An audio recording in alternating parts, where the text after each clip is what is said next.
Janoza, og'ir judolik. Davlat rahbari og'ir judolikka uchradi. Assalomu alaykum, hurmatli tomoshabin. Kanalimizga xush kelibsiz.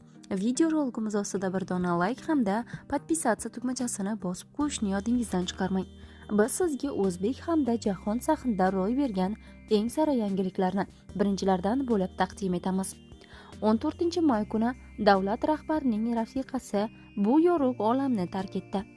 Qozog'istonning birinchi prezidenti Nursulton Nazarboyevning rafiqasi Sara Nazarboyeva Olmaotada 84 yoshida vafot etdi. Bu haqda Ulis Media xabar berdi.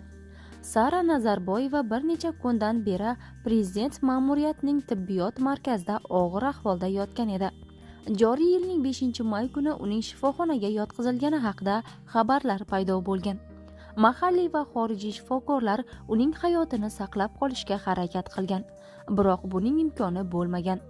Ma'lumot uchun, Sara Alpisova Nazarboyeva 1941-yili 12-fevralda tug'ilgan.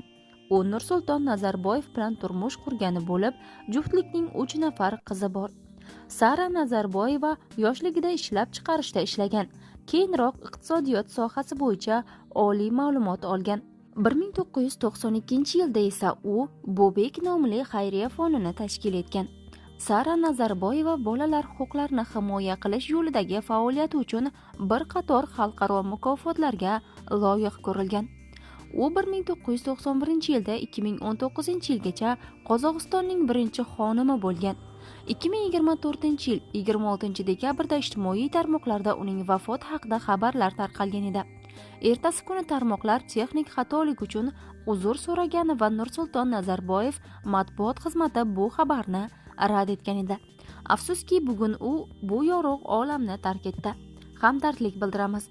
Video rolik ostida bir dona like tugmasini bosib qo'yishni yodingizdan chiqarmang.